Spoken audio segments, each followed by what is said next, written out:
This is the Entrepreneur Unleashed Show, episode 69 with Vanessa Shaw. I'm so excited to bring you Vanessa Shaw today. She's a highly accredited and internationally recognized business success coach. Her mission is to impact the lives of 1 million businesses by coaching them to be bold and play bigger in both their life and their business. She's originally from the UK, with most of her life lived in Europe.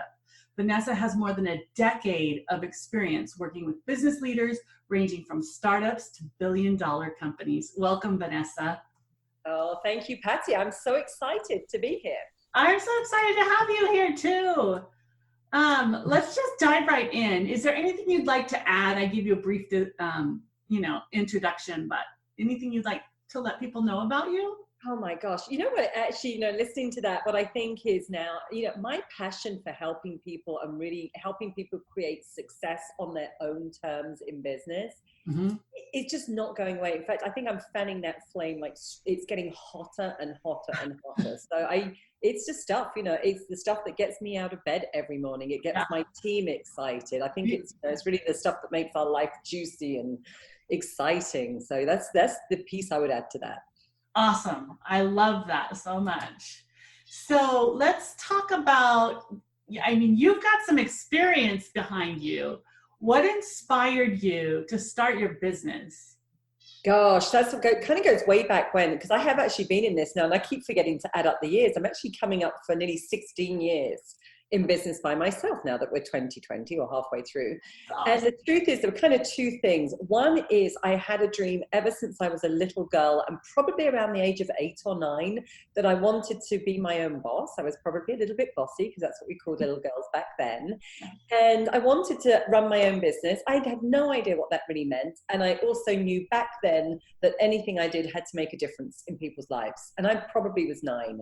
And then as things go, that dream was just buried over the years, and I went on a path of all the things I thought I should be doing and perhaps what other people thought I should be doing. And, kind of fast forward from there, gosh, probably a good 20 years. I'd have to do the maths on that. I was in Switzerland, met and married my husband over there. Both my children were born in Switzerland, and I had been a stay-at-home mum supporting him in a very international career. And I was like, I need to get back to work. I want to go back to work. And that was the time when I actually retrained and became a life coach, which is back in around 2004, something like that. And it was like, I'm going to go into business for myself. So, that was the it kind of, came full circle. And back then, all I wanted really was a handful of clients. And I'm not embarrassed to say that my financial goals were very small for my business. My first monthly goal, Patty, was like $500. And back then, being a stay-at-home mom, I was like, gosh, if I could create $500 for myself, that would make a difference. That'd be kind of fun money. And I wanted to buy myself handbags with it. That's kind of how I got started. We get our inspiration and it goes where it will, right? Those handbags had a bigger purpose for you, maybe. They did. They actually did. And I still like buying them today. Yeah. So what kind of obstacles did you bump into once you started to grow? Gosh, multiple. Where to start? I think, there's always the mindset. I know you and I both believe in a lot of that internal work and mindset and everything. And just not having my own internal world aligned with what I wanted to create in the outside world. So I think, there were some pretty significant obstacles there that I had to work through. One was around, I used to call myself the queen of self-doubt. I was second guessing everything. There was just a lot of self-doubt, and, could I really do what the desire was inside, but was I really capable? Like Vanessa Shaw, could she really achieve that? So that was definitely a big obstacle.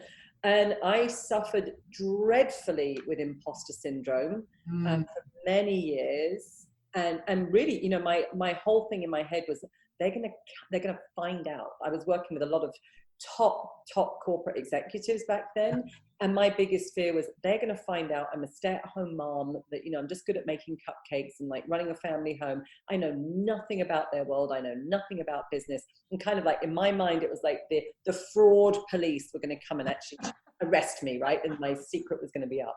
So I had to do a lot of work around that, you know, to really integrate that, because I don't think you can't deny it. It's not going to go away, but work of integrating so it wouldn't hold me back. Yes. And then really later, my kind of, I'd say the third piece that really for me was a massive piece, which is again, something I help our own clients with now, was around my own money mindset. I kind of had dealt with those demons, so to speak. And then the next big one for me was I nearly found myself going bankrupt at one point. I'd lost a massive contract. I hadn't been looking at the numbers in my business. I'd been kind of, you know, spending it and living a nice lifestyle until my accountant said, you know, you are going to head into bankruptcy here, which was a massive wake-up call. But beyond that is I discovered that my own sense of self-worth, the amount that I could create, my own financial thermostat, so to speak, was again set at a level that I really wasn't breaking through. So that's become years and years of work, and I don't think it's ever done. We're always peeling back, you know, the onion, so to speak. But that was the kind of three big things I've had. I think the internal obstacle. I think those are three things that many entrepreneurs experience. And really have to learn how to move through. And then, you know, we get through to that next level, and then there's another one. Like you're saying, you're peeling the onion, but every time you go up and you reach your goals, then it's like, oh, here I am again. Yeah. So how did you move through the challenges? What kept you going? What kind of tools did you use? Yeah, so again, because I think that is the key to it. First and foremost, I think it was having coaches myself. I've always had coaches, teams, coaches and mentors the whole time. I've never played the game of, oh, I'll get a coach when. I mean, I always had coaches before I felt ready, coaches that would stretch me. And you know, and then being honest with them around what I was struggling with meant that I always had that person, right, to help me navigate and strategies and rewrite and reframe. So I think that's been massively important. And then also realizing, which I think is so important, you know, through our work of, say, coaching other people and building communities, is just knowing that we're not alone. And as you've just said, a lot of those things that I struggled with, you know, I had shame around them, particularly the money stuff. You know, when I really created some pretty significant messes, so to speak, around money and had to clean them up, you know, there was a lot of shame around that. And oh my gosh, like, I'm stupid. You know, kind of, oh, I knew I wasn't cut out for this. Yes, right? Right? Kind of like it was a self-fulfilling prophecy at that point.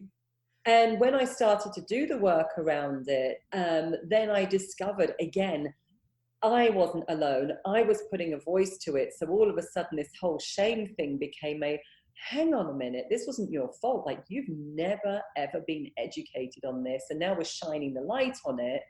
Now I've got a choice, right? Now we know I've got more awareness. I've got a choice. So I think, again, being around similar, you know, like-minded people that are prepared to speak up, to normalize some of these things so that we're not, you know, stuck in that corner thinking there's something wrong with us, has been massive. I agree. It leads to isolation, and, you know, we need each other. We need to share these stories and absolutely be seen for exactly what's going on and not have that shame. That's beautiful. What were the lessons you learned from all of that? Gosh, so many. I mean, again, I think a lot of the struggles have been far more human-related struggles. For me, you know, we have a core philosophy in our Business Growth Academy that says your business will only grow by the amount that you're willing to grow yourself. Yes. And we've just seen it across the board. It's absolutely time and time again. Those people that aren't willing to, you know, think differently, expand their mindset, change who they're being, evolve who they're being. We just see that the businesses get stuck. So I think, the biggest lessons for me have always been that most of the problems, the majority of problems, are human related problems. They're not strategic, they're not business problems, so to speak, right? But again, when we can work through them on the personal level, so much easier to then apply the right strategy. Yes. Right, it really is. It's kind of like, let's get me straight here first. Like, strategies are easy. I always say that strategies are like, they're not rocket science. And there's no one perfect strategy either. But when we're not aligned, then nothing can work. Exactly. So I think that would be one major lesson. I would definitely say as well, we just can't do it all alone. Just before coming onto this podcast, I'm launching a brand new chapter of an organization called The Dames here in Phoenix, Scottsdale, for women that are already over 6 figures and 7 figures. And I just sent the message to the founder, Megan, and I said, I want to, you were in my gratitude journal this morning. I have been wanting to collaborate with other powerful women and kind of calling that in. And I'm so grateful that you showed up in my life, because this is fun and we're playing together and we're creating something bigger. And for me, that's been another big lesson. Is I definitely, in the early days, I thought I had to figure it all out. I thought, I needed to know so much more than in practice I actually did need to know. The truth is, I need to know some of the bare bones of things, and then I hire other people, right, to fill in the gaps, like my amazing ops manager. She's incredible. She's systems and processes. It's not really my thing. Or certainly not my sweet spot. So I think that whole, collaboration and really knowing that we can't do it alone. And then honestly, the other thing for me that's been really powerful over the years, and I'm sure you probably see this in your work as well, is you're working with people and or for yourself as well. And we kind of get beyond the obstacles, the kind of classic things that are in the way. And then all of a sudden, it's almost as if the road in front of us just gets bigger and bolder, and there's just so much more. Like, the destinations can become a lot more exciting. It's like, hey, we've dealt with some of this stuff. It's like there's all of these other juicy things out there.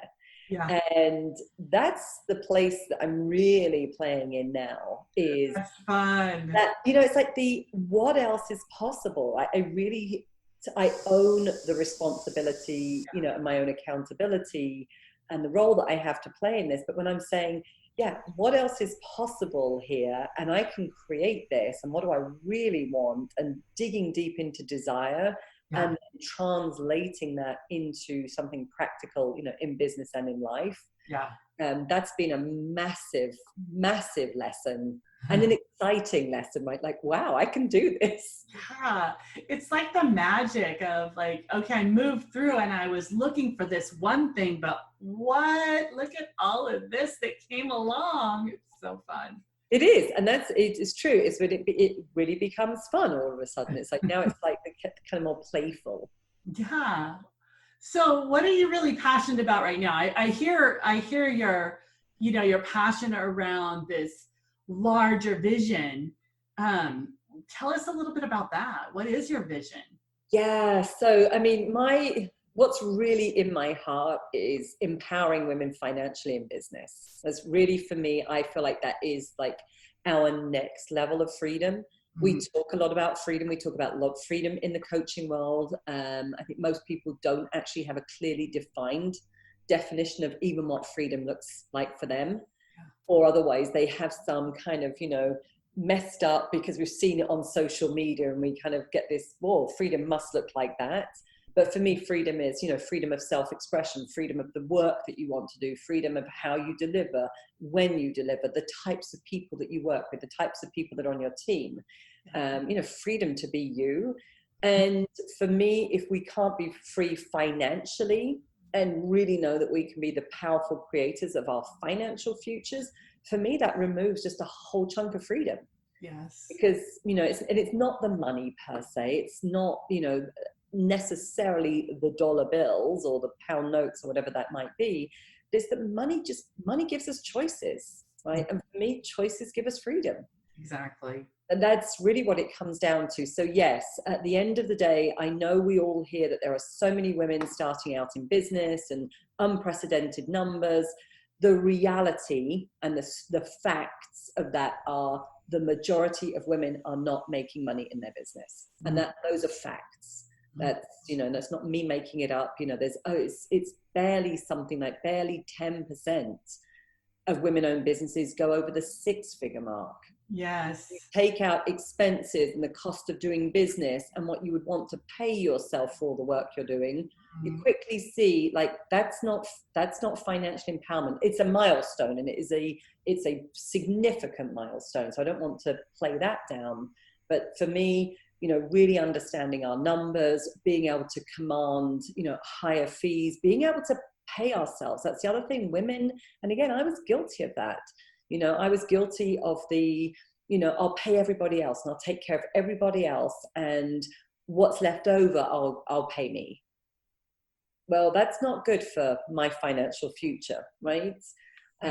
So again, we need to be really taking care of ourselves, making sure that we are standing on our own 2 financial feet, and frankly, creating the businesses that light us up. And that's the conversation that I want to be a part of. That's you know, everything around that is where I want to be collaborating.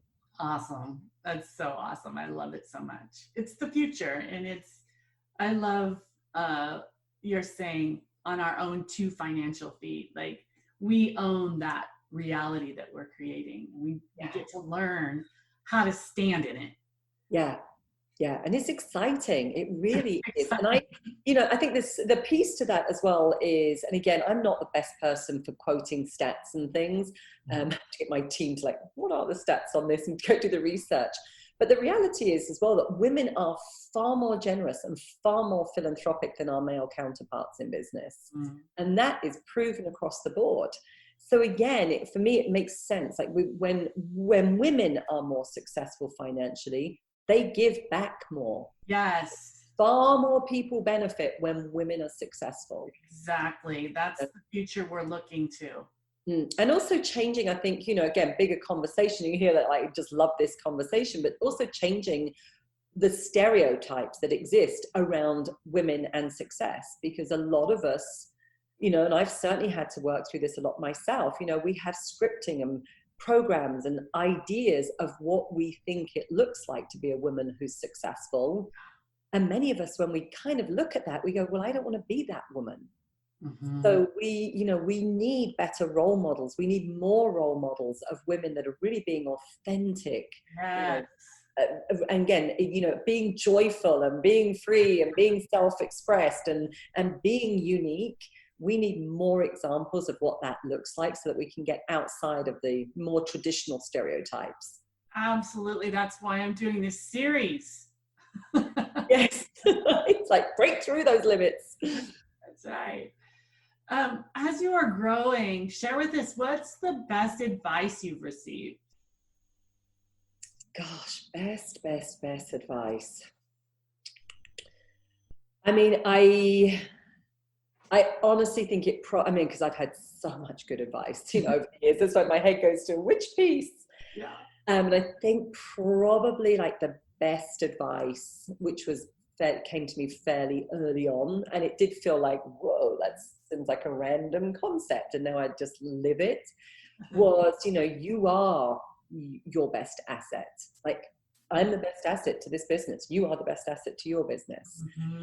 And so investing in yourself, yes, you know, as that best asset, so that you can be your best to drive everything forwards.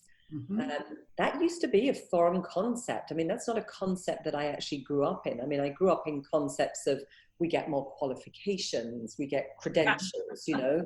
So that was definitely my family's mindset. But this notion that I would invest, you know, in myself and my business through coaches and mentors, and, you know, writing a significant check in order to go to the next level. I mean, that was not something I grew up around. And yet every time, I mean, again, now it is what I do, but every time I made those investments, always came back. Oh, yes. Always.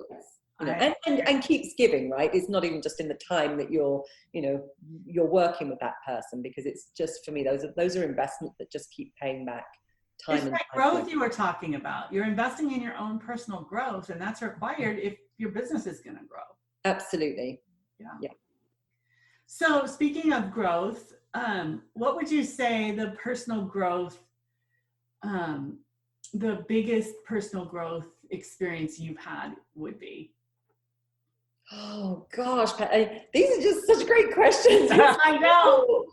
Oh on the spot, like looking back and sharing. I want to share with people, a lot of times I feel like the listeners of podcasts are looking for strategies, like you mentioned, phase and the how-tos.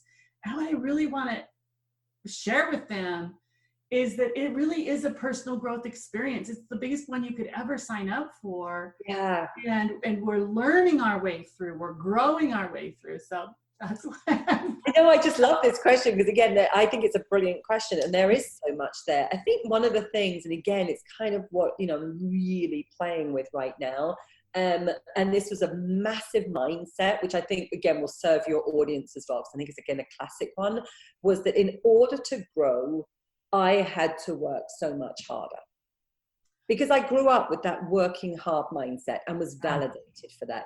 I was sensible. I was a hard worker. You can count on Vanessa, kind of that scripting, which is healthy until it's not, right?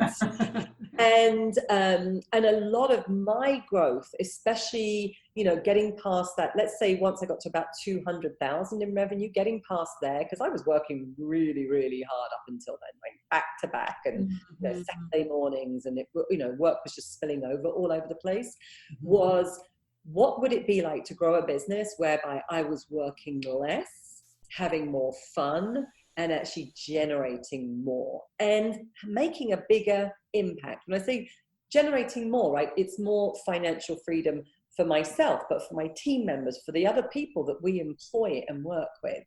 And I think that for me was a massive, massive breakthrough. At first, it was sort of like, well, that seems like a nice idea, but banging up against my own mindset of, well, it works fine for other people, but I can't see that can work for me. And then all of a sudden, when I was actually like living that and experiencing it, and like right now we're kind of playing this game with our own clients of how can we get you results quicker? Like what we previously did in a year, we're now trying to see if we can get you there in 100 days. Yes. Right. So it's like we're starting to compress time, and we're doing that. We're getting amazing results with our clients. Together, it's a partnership. I don't say that I'm the coach. That it's all for me. It's co-created, and here I am 6 days a week on the tennis court. Good for you. It's so perfect. Right. So even my husband was like, wow, like you are seriously relaxed these days. You are on tennis and you are loving business. I said, yeah, that's what I wanted. But that's what you designed. That's what you decided. That's how exactly. And it was though a big personal breakthrough, right? To, as you say, like those big shifts that you have to make. Because it's one thing, the idea, for me, I want the real life experience of it happening for me. And then I know, wow, this is really, this is absolutely possible because we're living it. That's awesome. So let's talk about some tools and resources. So what kind of tools, gadgets, what do you use that makes your life easier? I got a couple of favorites. Voxer is definitely one of my favorites. It's kind of like almost like a little walkie-talkie app. I love that. I hate email. I still use email, but my dream is that one day soon I won't be doing email at all and the team will just do it.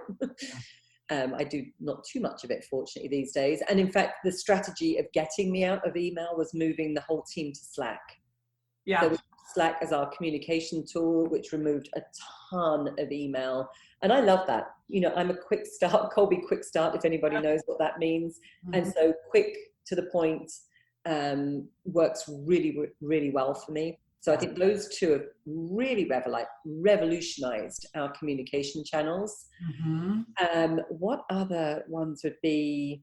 Pipe Drive is another tool that I love for tracking leads and sales conversions. And it's like, I don't know, it's $9 or $11 a month. It's a great way for us to, build those pipelines and be tracking everything and staying on top. Those are like probably my 3 really strong go-tos. Oh, as well as the other one I would add as well. Actually, it's a new tool that I've been absolutely loving, more on the, say, personal development, is the 5-minute journal. I love it. I am doing that every morning. It's called the 5-minute journal. Oh, I love that. I don't know about it, but I drink every morning, so I'll check it out. Check it out, Patty. And you literally start the day with, what am I grateful for? There's a little quote. What am I grateful for? What 3 things would make today amazing? And then an affirmation. And then at night, you can actually look back and sort of say, like, what was I grateful for today? And I absolutely love it. It's the most consistent I've ever been with journaling.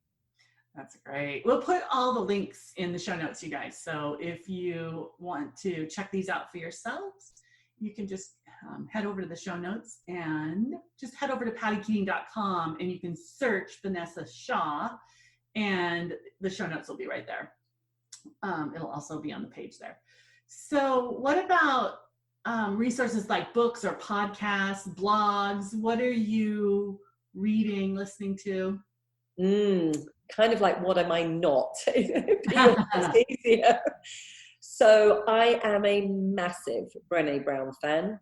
I absolutely devour everything of hers. I just love her wisdom, her insights. So her podcast, all of her books. I am going through again diligently through Dare to Lead right now. And again, I love kind of the emotional wisdom and the insights that she brings and the distinctions. I just think she's amazing. Yes. I forget what her name is. It's Farnoosh, and I've forgotten the Farnoosh. If people look that up as a podcast, I think it's So Money. Really great. And it's more about practical strategies with money. And I love the way she interviews and so many questions around things like 401k or preparing for the future or should I downsize or when is the best time? So just getting very grounded from a female perspective as well. Nice. And then another one, again, I do consume a lot. So, podcasts and good writing. I have absolutely loved recently Glennon Doyle's new book, Untamed. Again, I don't know if you've come across that one, Patty. I haven't read it. I've seen it's on my radar. Okay, yeah, definitely dial it close into the radar. Okay. It's actually a very easy read. I love the style of writing, and she's kind of got it in little short vignettes of stories. Oh, nice. But again, so much around the scripting from her perspective of, what we believe, how we believe we should be growing up as women, and, how we've been kind of tamed by society. And she's just got some amazing metaphors. Great. So I've been, really loving her. We'll put that in the show notes too. We'll put it all in the show notes. There's good stuff here. There's lots of good stuff. I'm sharing these all with my daughter, and they've been even like Untamed. I actually bought the book for, my daughter and some of her friends, because I was like, this has been amazing for me at my age. Yeah. I'd love to have it sooner. Okay, so if you're looking back, if you were to do this all over again, what would you tell your younger self? I think that one's really obvious. I would say, get out of your own way, trust yourself, and frankly, do it quicker. There would be a sense of that. Now, I also do believe that there's timing. Things do happen for a reason, and sometimes, there's timing for things.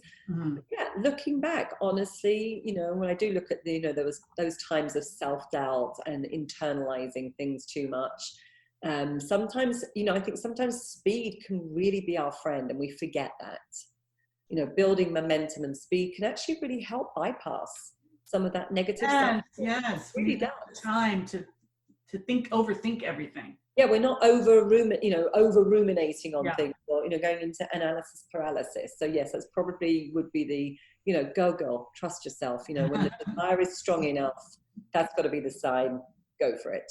That's awesome. Thank you so much for joining me. I really appreciate it. And you guys check her out. Thank She's you.